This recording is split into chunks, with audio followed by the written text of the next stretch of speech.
All right, we're back here in Maui. It's theCUBE special coverage, and it's been a great weekend here exploring the curious minds of all the participants and just unpacking kind of the future, kind of where we are, where we're going. But one of the things I'm most impressed about is just the scientific nature of like making things better. And Seatopia's been one of those things where when you look at the seafood, the venture you're working on, you had a huge, I don't call it activation, but you had a great presence here with the dinner, your team, and the tests you can take.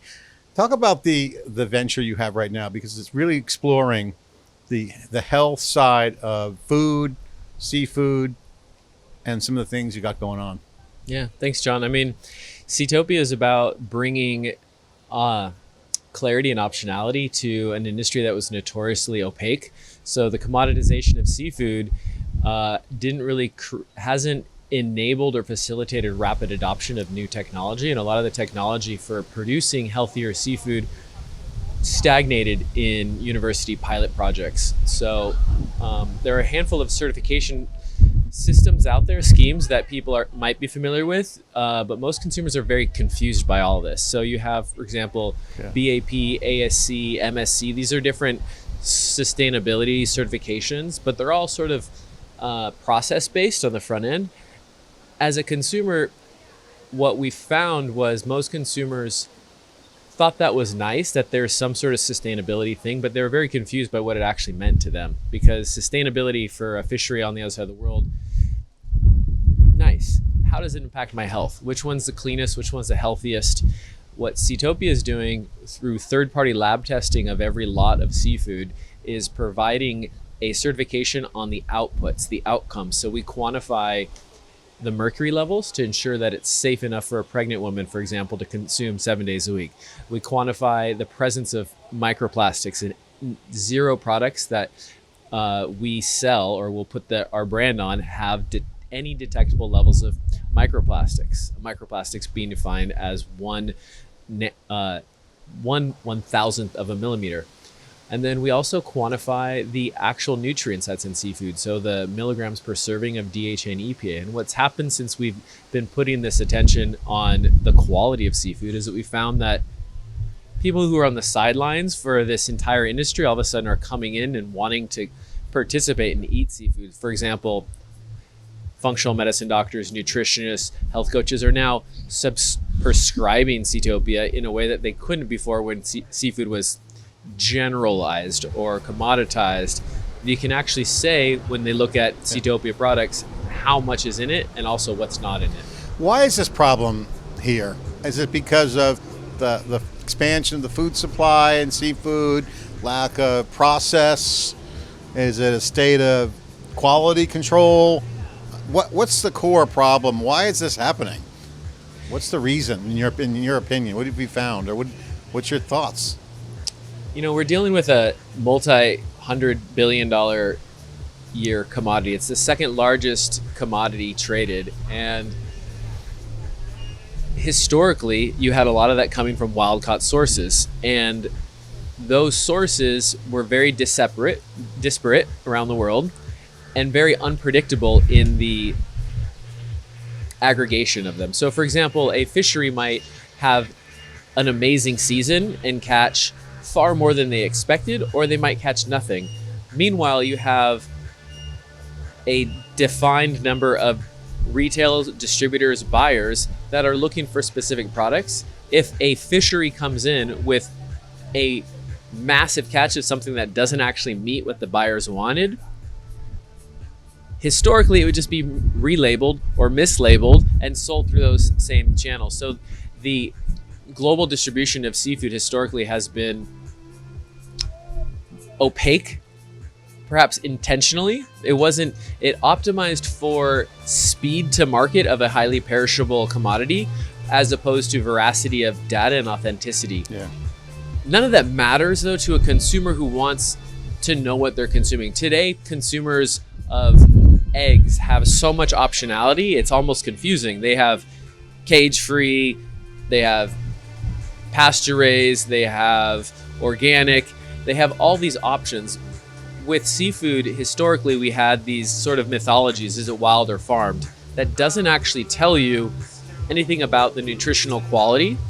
When I'm consuming my eggs, I'm interested in the pasture-raised ones because I believe that it's going to be more nutrient dense. And we've seen, for example, brands like Vital Farms that went to IPO had incredible success bringing a traditionally opaque industry with more transparency and focus on quality. And we're doing the same thing for seafood, which arguably is a much larger industry and even more opaque.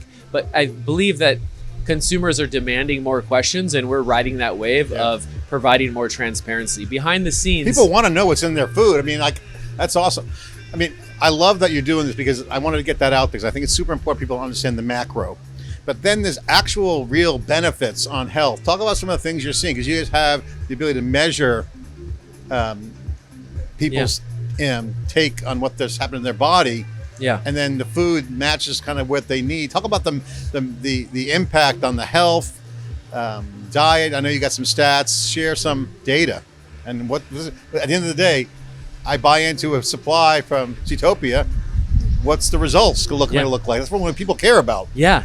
This is the most exciting part of having data, right? So we've been lab testing seafood from around the world and amassed one of the largest databases of seafood data. So we've been testing mercury and microplastics to see what the sort of cleanliness is, but also the nutrient density. And we've been able to create this structured database of how different fisheries around the world, different geographic locations and different inputs, different farming practices affect the nutrient density.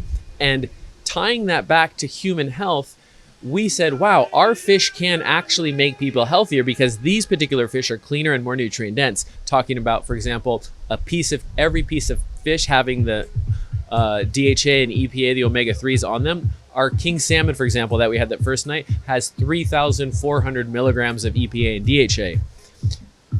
What does that mean as a consumer? Well, historically people said, oh, it's healthy, right? You should eat more seafood. Well, we now are sending a at-home kit that you can test the omega index at home, send it into the laboratory and get the results back and see the percentage of EPA and DHA in your red blood cells. The omega index is what this is referring to. The omega index is a peer-reviewed, clinical studied measure. So you can actually take a baseline, know where you're at, and then get the food to up-level it and get to levels that are in the more better ranges, basically. Yes. You can know your numbers and eat to elevate. You can literally, we're transitioning from like, oh, food is healthy to this food is measurably impacting your health. And there's peer-reviewed studies that show having an omega index above 8 is associated with extending life and having, on average, 5 years longer lifespan. Having an omega index on the lower end, like 4 and below, as many Americans unfortunately have, is inversely as detrimental as being a cigarette smoker. You can simply increase your health by increasing your omega index, and seafood can measurably do that. And when you have seafood that's quantifiably dense, you can predictably get outcomes. And so you got some here. Let's take a hit while we're here. You got some. We brought some salmon roe caviar here. Okay, let me do a bump on here. Let's do caviar. A bump. So caviar bumps are a thing because many years ago. Wrong. Yeah, do that bump. Do that bump. That's a Maui style bump. You know, caviar bumps it's fun because if you're at a party, you know, you don't have to share the spoon, you just put it on here. But, you know, back in San Francisco around the turn of the century gold rush, sturgeon caviar became really popular. And then people started taking cod roe and dyeing it with squid ink. So the traders would then put a bump on your fist and you could see if it leaked the squid ink that it was fake. So that tradition has continued, and we do it today just for fun. Caviar bumps, new trend, breaking it here on theCUBE. Get addicted to that, actually, it's pretty good. That's in that 1 teaspoon, you got 250 milligrams of DHA, which is pure brain food. Like your brain is DHA, your eyeballs are DHA. I'm not gonna say it's better than coffee, but it's very complementary to supporting your brain. And I can buy that. You can get this and all of the products delivered to your home. We ship nationwide. and we will send you the What's the URL? omega ticks. It's Seatopia.fish. Seatopia.fish. So you can bet I can have meals sent to me. Do I freeze them, put them in the fridge? Well, how does it work? We send it straight to your home. It's all super frozen on dry ice. We have 3PLs on the East Coast and on the West Coast and in the South. Free shipping, orders over $500. You stock up on this and you have the nutrition to move the needles on very important biomarkers of health. What's the coolest thing you've seen come out of this from a personal experience story that you could share? Oftentimes people come to us because their functional medicine doctor or nutritionist recommended, hey, your mercury levels are too high, your omega levels are too low, you need to do something about it. And the only trustworthy source that is testing for mercury and microplastics and quantifiable DHA is Seatopia. So they're getting recommended. And then I get screenshots of our customers. They send them to us like success stories. This is my Function Health lab results. And you can see over time where their mercury levels were here. And then simply by changing what they've been eating, like they were going to poke and getting ahi, now they're eating Seatopia and their mercury levels come down. I mean, gone are the days of using a scale and kind of like the hand waving advice, armchair advice. Hey, eat more fish. It's good for you. Brain food. I mean, what does that mean? Yeah. Omega levels clearly quantified data to back it up and saying, hey, longevity. Yes. Extended life, basically. It really does. The data is there, and now we can predictably dose it. Yeah. And the beautiful thing is also enjoyable, right? Like really great quality seafood also tastes great. It doesn't require anything. It shouldn't taste fishy. Like there's no such thing as fishy fish that aren't starting to oxidize, right? They become fishy when they're poorly handled or been oxidizing. This is clean, it's pure, it smells like the ocean, and the receptors in our brains are looking for this because we're biologically evolved consuming these things. That's why it's an essential fatty acid. Well, I love what you're doing, and again, great to see the team here. The dinner you had the first night was phenomenal. Thanks for coming on theCUBE. Appreciate it. Good to see you. My pleasure. All right, year two for theCUBE. Day 3 here at ACTAI Global, community of leaders, builders, innovators, and investors all getting together to really talk about what we're doing today in the world of tech and how it's evolving in the future. Thanks for watching.